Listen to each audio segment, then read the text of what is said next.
Modelabino, Balani, émission Somakambu, présenté par votre chroniqueur, artiste, comédien, Karis Dissouno, toujours. Abonnez-vous massivement et gratuitement sur votre chaîne YouTube.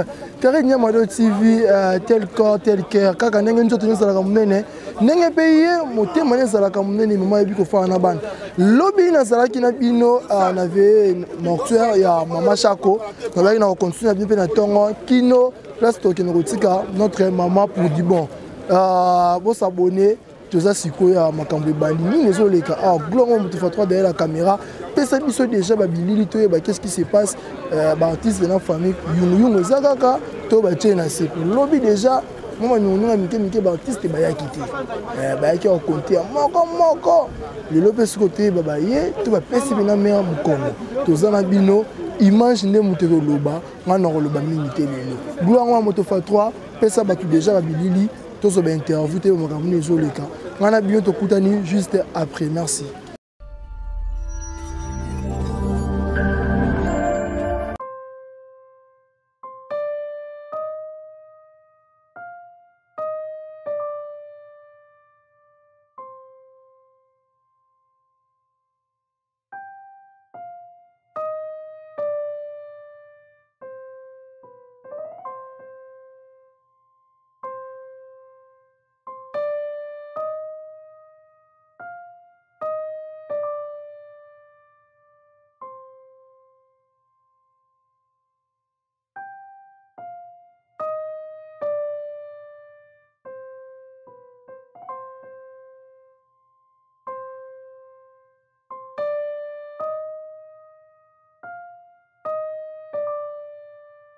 Oyo nyonso tokomi toyebaka te ke lelo journée lelo tokokoma awa po tobimisa maire na biso Mama Chako otanga na pesa ekomo mosusu vendéateur ya batéâtre congolais Mama Chako mpo na nini parce que a joué presque bagroupe nyonso oyo eza ya ville ya Kisasa nayebi te soki motu na mosusu ezali bokotuna ngai naza pembeni na bino. Merci, on va jouer la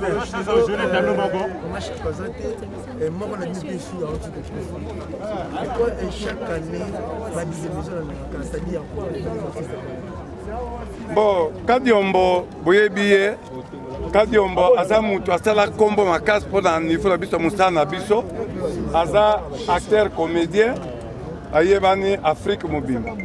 Mais liwa oyo yeli biso na nzoto ya Kadiombo, biso bato ya théâtre nde ekamusi biso parce que bozalaka na koyima te misala mosusu moto akobanda mpe mosala mosusu lobilobi mpe abandi kotambisa velo na ye abandi kotambisa pusu na ye kokoba mpe président ya république e moto atiola ye te mpo na nini yo moto ya théâtre okoma journaliste yo moto ya théâtre okoma politicien moto atiola Kadiombo aza te parce que musala pe oyo abandi kosala pesaka musala ebandi kobokola bana na ye ebandi kobokola pe famille na ye. Voilà président ba souvenir ni lozo garder pour la Mama Chako.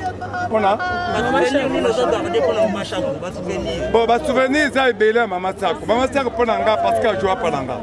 Mingi yakona ba souvenir na zango pa Mama Chako. Mais président toujours rappelé que Guy Mario pe azaki pa na yo, mais to ki Guy Mario. Est-ce que c'est vrai que Guy Mario? C'est vrai. Guy Mario nde retourner à Salaka Pananga. Mais bon comprendre nga kolongwa bana auto fulaka. Faut bon comprendre. Atira la kobebi sakei. Parce que la question la groupe a kanisa kutu ya kokole kamuyombe gauche. Makanisa bino o botango. Bono nango na mutu. Nga na ko décevoir Guy Mario te. Guy Mario a salé belé pour nga na ko décevoir yete. Nazo salisa ye ataka peme asala 4 hôpital. Mais kokome kokufara na yokite mais azobele.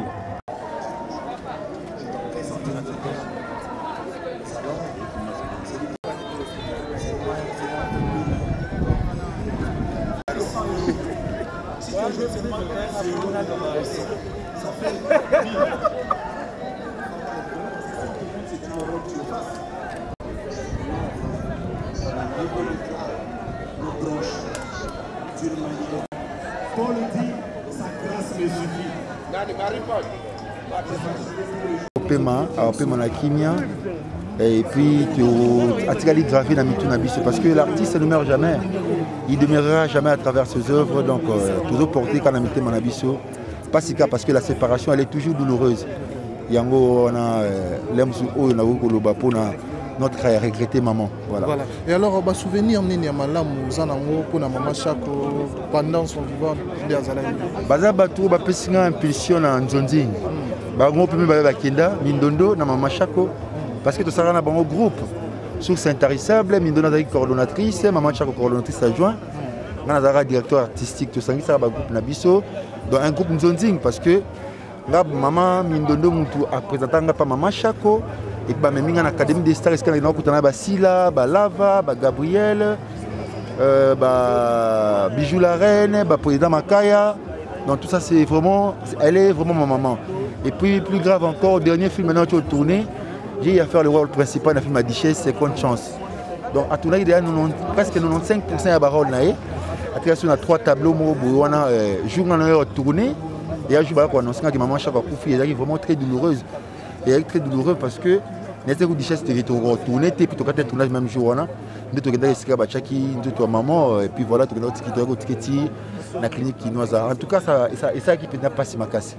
Ça y passe ma casse. Je garde beaucoup de souvenirs parce qu'elle est trop ouverte. Maman, on a négligé mon tuté. C'est vraiment une maman. Parce que maman, il y a tout ça, SB, tu as tourné pendant Ekuna. Alors que c'est vraiment moi, tu n'as pas mangé, il faut lire, oui, pas maman, tout là. Il y a aucun bon. Donc c'est ma maman chérie. Nzamba a décidé autrement, donc la volonté de Dieu est mis. Donc maman a l'impression que je garde beaucoup de ces souvenirs. Et puis les gens qui ont adopté une petite soeur dans la Russie, ils ont Audrey Indombe, alors qu'on appelle maman Souki. Donc c'est vraiment ma maman. Voilà. Voilà, tu as perdu ta maman. Et alors, par rapport à une famille, un comédien, mais quand même, tout le monde assistance vraiment, il y a un comédien. Il n'y a pas épinglé moi. Mais c'était maman chaque appartient tout d'abord à sa famille. Okay.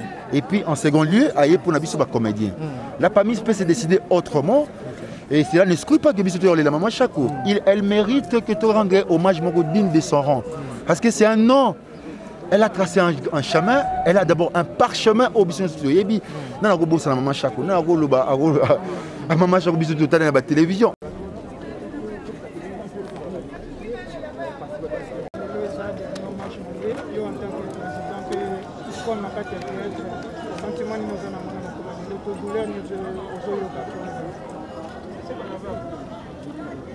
Bon, on est endeuillé. Une des nôtres, même ceux qui est bébé, qui est sali un mois, on est toujours dans la tristesse. Et donc, vraiment, je ne sais pas ce que je veux dire parce que je peux pas vraiment changer de vie. Alors qu'Azagina nous a cassé. Ça ne peut que nous choquer. Donc, qu'est-ce que demande pourquoi seulement les artistes, maman chaque moment tu mais papa t'a dit on a fait sous Satiki Bisso. Qu'est-ce que vous ressentez? Bon, cette question-là, il faut le demander au Seigneur qui donne et qui reprend. Peut-être Betty Tango parce que c'est des gens qui sont connus. Tout ça, on a mort au moins un nombre de Bibembe ou Dimahawa, c'est pas seulement des artistes. Ils ont volonté en Zambie et il ne nous appartient pas de spéculer s'il y a des gens qui sont en train de partir. Ça, c'est la volonté de Dieu. Nous ne pouvons que remercier l'Éternel. Évidemment, ça fait mal, mais bon, c'est ainsi fait, on n'en peut rien. Le mystère de sa mort est un peu incertain. Qu'est-ce que vous vous dites en tant qu'artiste? Peut-être pendant votre travail. Il n'y a pas question Yaroubeta. Le vieux, bon, les gens peut-être confondent. Ça fait un mois avant Koufa, côté la Guinandao. On a à l'université, on a Yoki, l'université n'a pas la cité verte. Je l'ai appelé, je l'ai eu au téléphone, à confirmer que non, côté là qui est dans le Pangou, mais tout chaque qui va monter. On va dire la pièce de faux acquis, la sécurité. Visa qui beaucoup plus matériel à travail, caméra, ordinateur et tout. Il n'a pas été touché. Et puis après, malade, vous voyez, il y a un Aliwa. Ça n'a rien à voir na le fait que bakote la qui nanda. Rien à voir.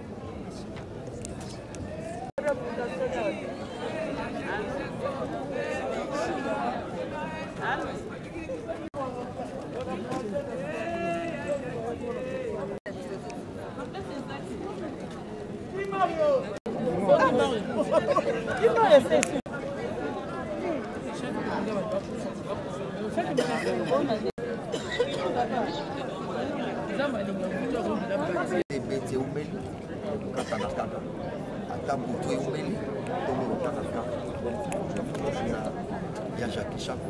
C'est quand même que l'État a tenu et il y a lobby et si comment c'est Jacques Chaco, on est dans le il y a famille, donc Jacques on a fait beaucoup de choses. Jacques a bandé. Depuis 1995, il y a Loli Messia qui son âme repose en paix. Loli Messia, la soirée na casting wana na scène Oyo. Donc nous avons des épisodes mongo na ofuta ngana zo futa $200 l'épisode mongo. Alors c'est par là que la relation na Jackie ko ya pananga na on ne pas même à kutibana na ngai donc on a blagué na mwasi na donc tikaki biso lelo ndeza mokona ya suka otozo kende otikaye donc ti omoni maramone ce salami c'est que elo moko ya mabezate nyonso eleki malamu donc voilà merci.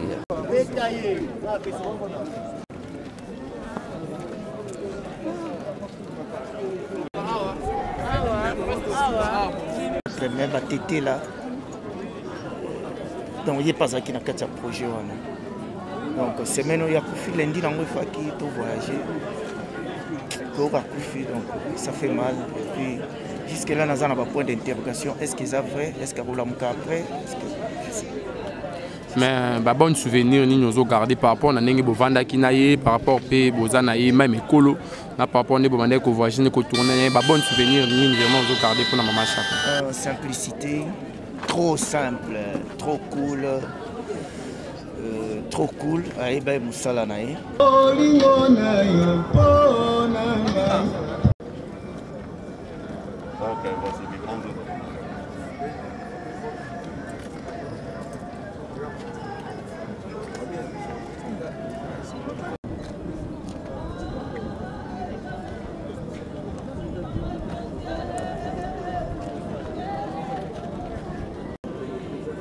Monsieur Zagaka, et je la patient tant que vous avez baoba ya boye, bato ya mayele, bato biso to kokuta, mitu esala na théâtre, aujourd'hui kaka ke moko accueilli, vraiment ça fait mal. Et je ça vraiment passé. Mais bon souvenir nous ont gardé pour la macha. Ebele na uti na groupe sans souci. Tozala kanaye na kana hôtel na donc ebele moya autant que ça. Ebele pour na zaki ensemble. Ebele l'autre qui sur papa na biso t'as tout cas de bautu ku fa ça tout tika biso vraiment na biki zo sala biso ba douleur pas ces arrêts na kata motema ouais quand de pratique biso et d'ailleurs le but zala ki na tongo kuna na ba bodo ba bande kuna misusu ba ko ma choix ku tozali kuna na tongo et pas na ye bon bref oyo zo le ba mayango salamaki. Oui, pensez des gens dans les réseaux sociaux, bino batapoto boyoka, eza yango te. Eza que santé pe za ko tungisa ye na katikati moko boye, santé za ko tungisa ye tie ko koma na niveau yo. Ami kendela ki pe ye moko aju mutuka kumbi tin hôpital. Parce que mutuba kotela ki babomi akeno ko kumba mutuka. Donc nous surtout les ont dit hein, karabino bata biloko. Azane akufaki na ko beta te, poison te. Azalaki na santé ezaki malamu te pour te provoquer qui peut souffler et quand un peu na souka tout le bakaka ba biloko na biso to zobelo donc c'est ça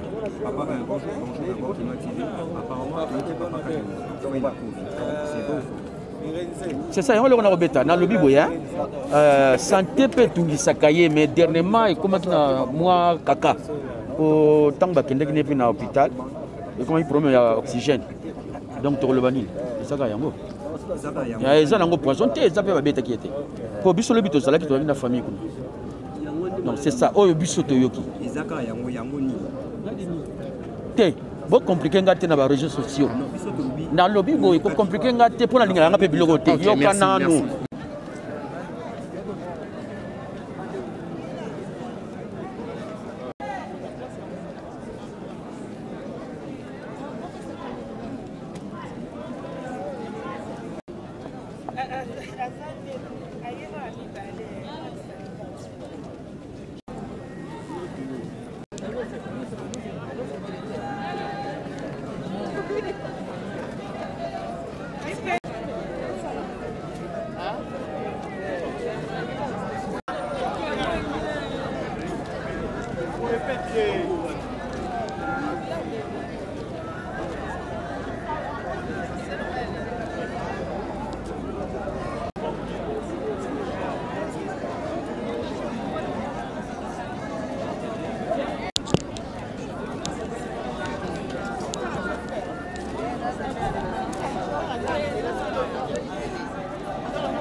Donc déjà, pour les maman chapeau, na musala oya salaki na mboka biso to botami to bandi osala masano to kuti bango déjà bango basala masano bapesi biso posa ya osala musala donc souvenir déjà malamu yango parce que basalaki yango bien nde epesaki biso mpe posa tolanda banzela wana donc eza basouvenir ya makasi donc azalaki maire na biso donc basouvenir eza ebele tokutani na bascène en plus tosali su famille ekoli su makasi ntango toye kokutana na ye epai ya docteur Mogijo ntango tokomi kotravaille mpona image ya docteur Mogijo donc c'est-à-dire ekomaki sikoyo mpendake ya kokutana mwa mingi donc aza mare na nga mpenza aza mama donc souvenir eza kaka ayaki mama na biso mpenza. Merci mingi papa. Message nini okotika na baartiste mpe na famille mpona kokonsole bango? Donc na famille d'abord biologique donc tokosengaka kimia ezala bacomprendre ka elo moko nde tolobaka na vie eza nango ka neti dissertation ntango totanga na classe donc dissertation eza nango kaka sujet bapesi sujet donc introduction développement na conclusion donc lolenge moko na vie na biso bato tokoki kokanisa nyonso tu mete baka eloko moko toaka na 3 temps ya ovivre donc ndenge tobutama ndenge vie oyo nyonso te tosala todéveloppe vie na ndenge tokokufaka alobi un jour moko ya conclusion na biso mpe donc makambo mosusu ezalaka ao nanani nanana tokanisa yango mingi te donc Jésus kutu akufaki ozo comprendre mama chako akufi na bambula akufi na mama Jésus akufa na 33 ans ozo comprendre donc to comprendre que ndenge toza na biso boye ya makambo su neti boye photo mesa nango déjà toyebi déjà que lewe ezaka moko na biso pe ezali mais tokumisaka nzambe biso bato totika na mokili nzambe pe apesa biso vi molai abatela biso mais eza nango lewe eza nango mpona moto nyonso donc mingi vraiment ya olobi eza te tosengaka kimia etikala na famille biologique et puis na biso famille artistique famille théâtrale vraiment tosengaka mpena kimia mpe ezala bato ebele ntango mosusu bapotanaki mpe baéchange de parole bamakambo ebele pendant que mama chako atika biso me ndenge kaka tokende baenterre mama chako donc nyonso tu oyo bato na baconflit oyo bato bacréaki mpona makambo ya mama chako ezala mpe ka enterre donc tobosana donc voilà barelation bolingo ezala erenie kati na biso baartiste donc c'est ça. Ok, merci.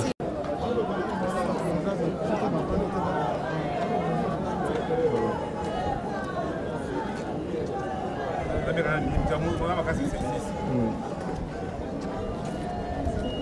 Dans quelques minutes,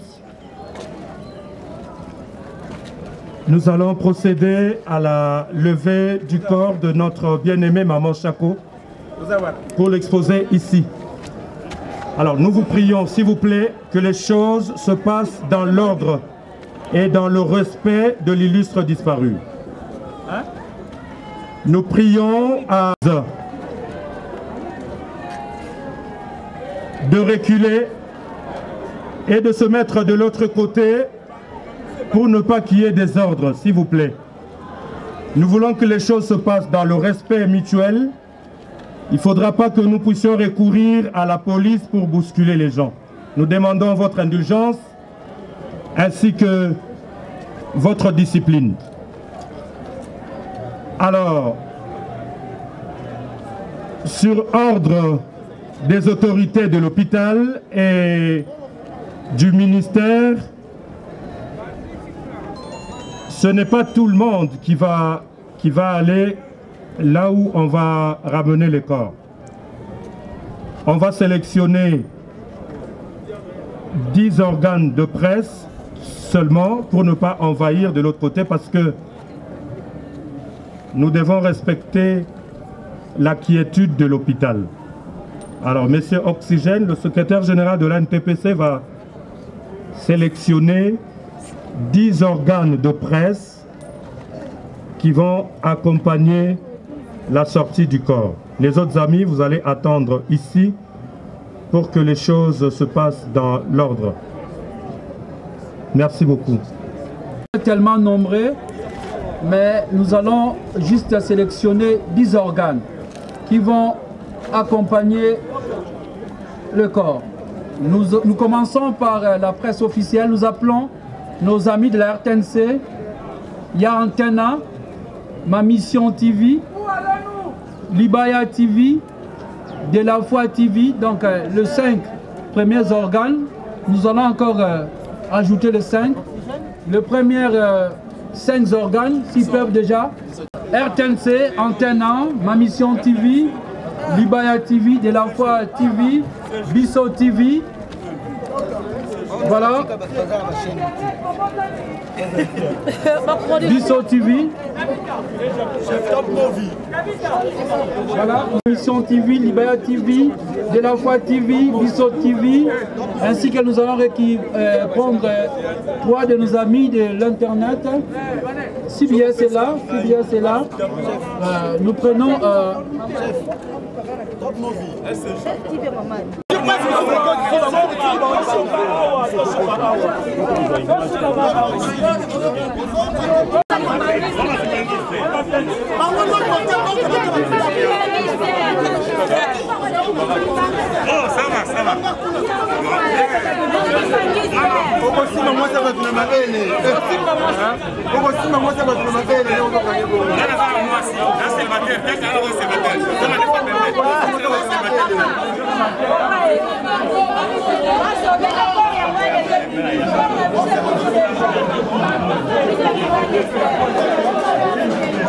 Parce que malade, mais peut-être un mois au moment les lois en air ne boit qu'un coupé malakimia.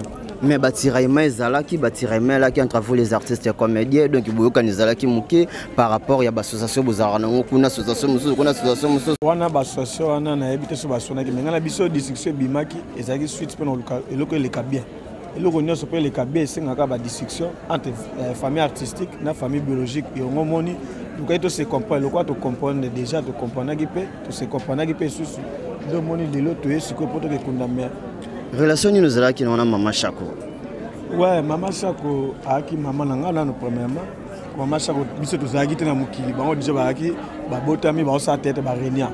Top surtout hier dans le monde artistique, maman ba yamba biso bien. Malamu pas Maman Chako zaki ni Maman Chako a qui na simplicité moko quoi. Maman Chako a tourné dans génération tout. Génération Nyon sona o ebimi na basuka a tourné na bango. Maman Zobo ya tourné juste na niveau a qui nango. Encore boire pas tourner je suis marié sur ma bengie à Koya. Maman Chako en tout cas Zambé a Simbaya Zomoli mon épina. Maman Chako ba fille à tête au bakouzwa. caractère maman Chako bakia musika ko maman na na simplicité moko au quart. Ozwaki pe chance de tourner na maman. Ebele. Vous n'allez pas me décevoir. Arrivé parmi nous de l'honorable Ados Ndombasi. D'observer la discipline, s'il vous plaît.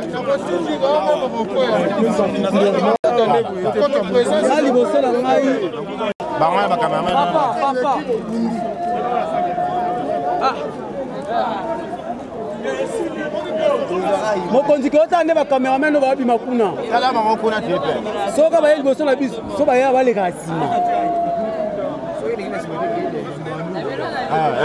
le kasima so temi boso na biso zonga honorable excellence veuillez accueillir notre maman Chako. Levons-nous pour honorer la mémoire de notre maman Chako.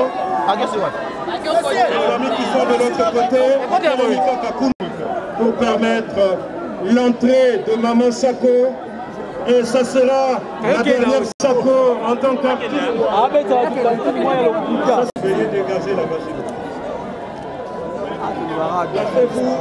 Placez-vous derrière. Bonjour la cinématique. Bon, bah, caméraman. À l'aise.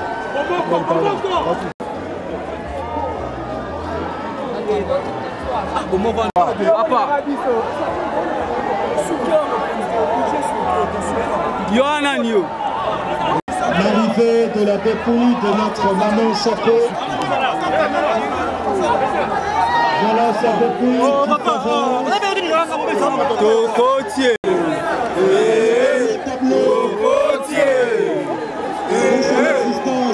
cette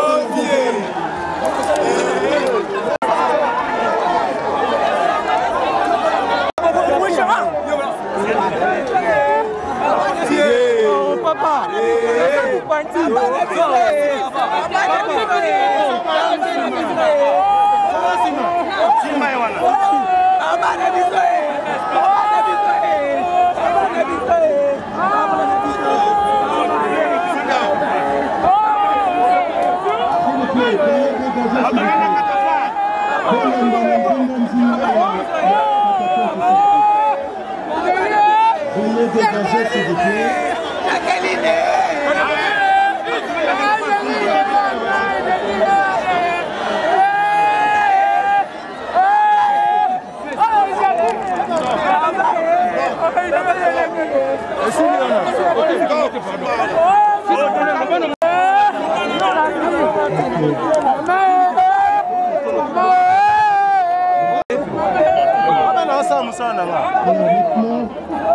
Que la journaliste deuxième récite à besoin de s'il vous plaît. Merci de rentrer à vos places s'il vous plaît.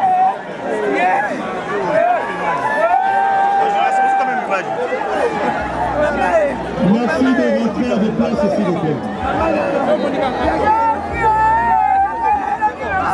Merci de rentrer et regagner vos places.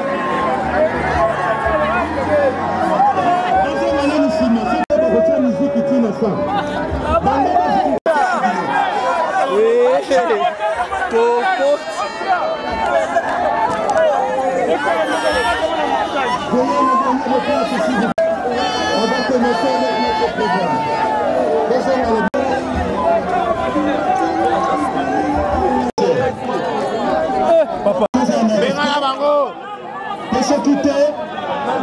Ministre de la Culture, ministre de la Santé, ainsi donc, nous allons vous donner alias Maman Chako. Elle est l'une des figures de proue du théâtre populaire congolais. Elle a tiré sa révérence, elle a quitté la scène, et ce définitivement, ce mardi 15 juin 2021 à l'hôpital Achichi de la commune de Limete. Qui était Maman Chako? De son vrai nom, comme je venais de le dire, Chako, Diala, Anaendo, Jackie, Maman Chako. Elle est née le 23 août 1958 à Lodja, dans la province de Sankuru, au centre de la République démocratique du Congo. Maman Chako est l'une des dernières survivantes de la génération des femmes qui ont façonné l'histoire de cet art dramatique en RDC. Elle a fait ce premier pas dans le théâtre à l'âge de 14 ans et a suivi des études de secrétariat. Elle a commencé avec le théâtre au sein du groupe Mwangazo après le départ de M. Arthur Niembo, Mustapha et Mutombo Bouichi, d'heureuse mémoire. Elle a ensuite œuvré dans plusieurs troupes théâtrales. Nzoï et les Kurimaloba en 1986, le groupe Sans Souci d'Afrique en 1991, où elle a assumé la fonction de conseillère artistique. Et au CAPI, d'abord, et qui deviendra ensuite Académie des Stars et Ballets en 2006, et qu'elle va diriger durant ces 15 ans. Puis l'Académie des Stars et Ballets va devenir Académie des Stars internationale.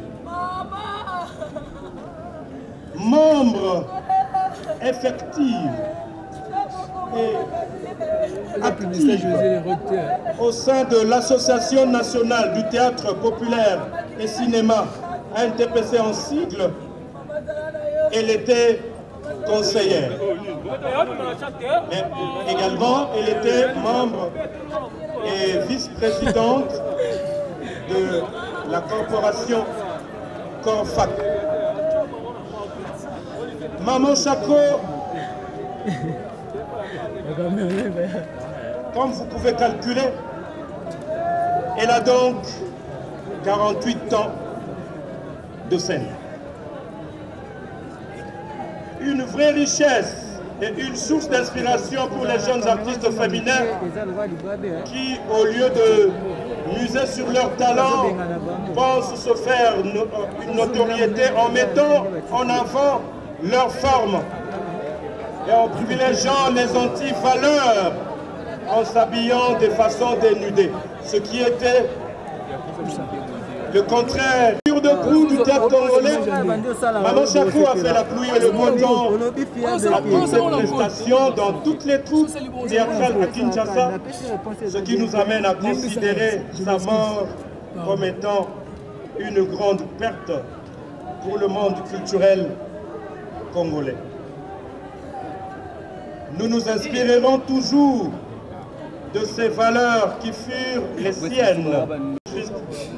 Lui, dont le Père agit sur nous au travers de ses voies insondables. Pour clore avec ce mot,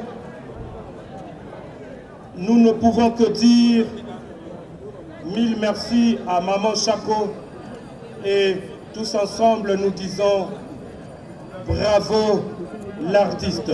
Est-ce qu'on peut applaudir très très fort pour la carrière, pour la vie de Maman Chako.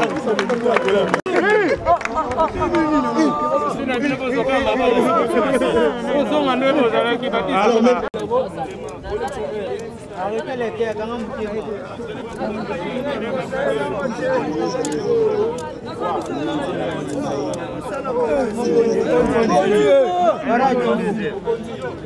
Mogondi. Mogondi.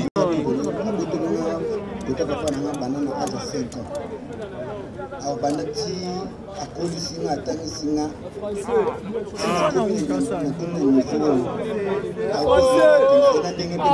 abotika lobaze ozanga conseil sala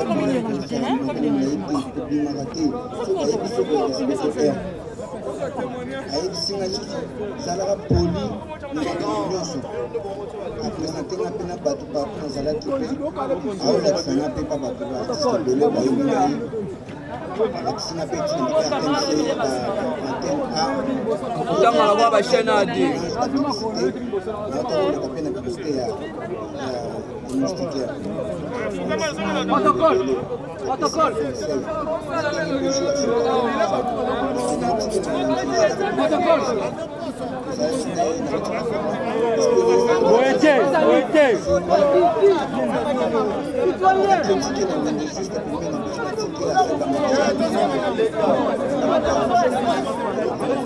Soto sisika oyo.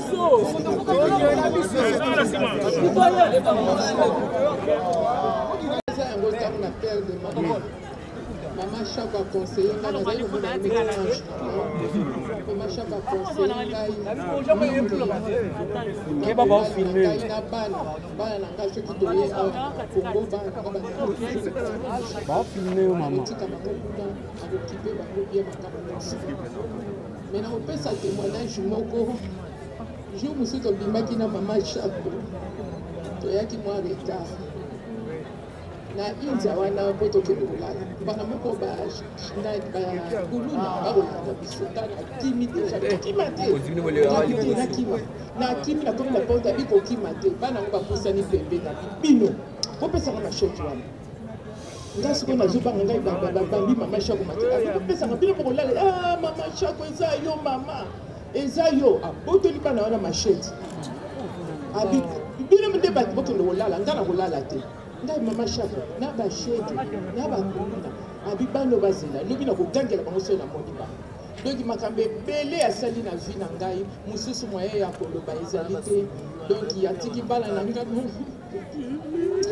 atiki bana na pasi surtout Julies nayebi auti osala émission moko ya kolamba wa bana bamoni ndenge azolamba wana na beboka bandi babi tala sere na yo azotuta baviande na eboka mama benga nga bengi na seki nga bijaki bana bamoni yo awa abi Julies isombelanga pareil mwana auti koya auti komemela ye appareil wana ya konika babiloko banini abimoni bana nga ndenge bakoyambanga donc eza pasi mingi na famille na nga donc azalaki ange Mama Chako na kati ya libota na et puis ezalaki difficile parce que tombola makolo nango te tombolaka makolo ya molai te tombola makolo nango ya molai te ngai nakompaniaki inga tokendeki kotala papa ba Jaki na Dodoma na barumbu inga esayaki koconvaincre papa mais papa c'est un mois un peu difficile mais après c'est pas condition tout n'est traité na nga ozo bouger trop inga assuraki que na ko encadrer et chaque répétition na banero ticket mwanda tozalaki chaque répétition ezalaki spectacle moko ya bazwaki comme Mama Lobasa nga nalaki comme bajimo oyo azali kobota mais kozanga kaka bana basi azali kojouer double rôle personnage mibale azalaki mama oyo aboti biso bamapasa mais ntango nga nakoli mapasa nakoli fale na bala donc nazali susu kobala ye oyo ye abotaki ngai donc vraiment Jacques ayedaki biso makasi na moment wana pendant que tozalaki na batourné na bacampus na bainstitut supérieur vraiment essaie de donner vraiment parce que azalaki lere wana aza mpe kotanga akotanga na centre féminin Mamobut soki awuti pour directement aye répétition après répétition biso mpe toko kotika ye vraiment c'était vraiment lelo ozobenge mama bani bon na faire kobenge mama koko na mama koko et puis chaque jour le banini mama les pas journaux sur les commentaires il y a spectacle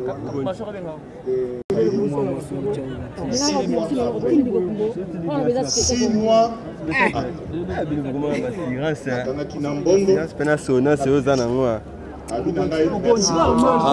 Papa, au même ça va image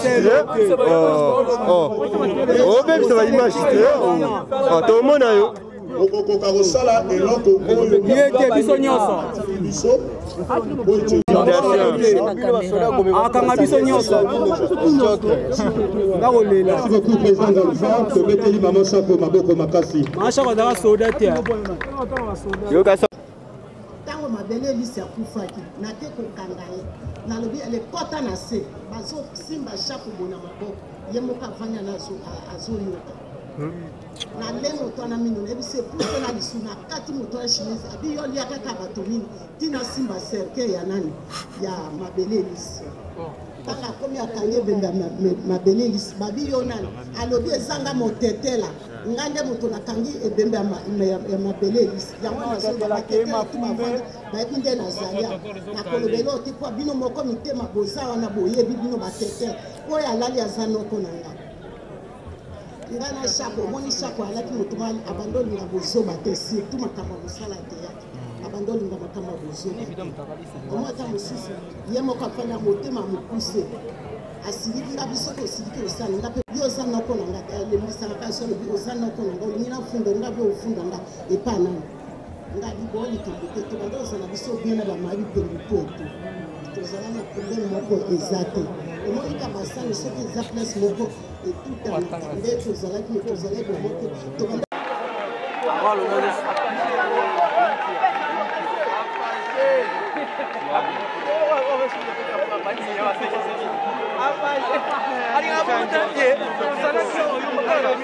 Messieurs, nous voici malheureusement à la fin du spectacle un one-man show présenté par Mama Sako, l'une des grandes actrices comédiennes de notre pays, la plus ancienne encore très active. Malgré les nombreuses difficultés que l'artiste comédien congolais connaît depuis des lustres,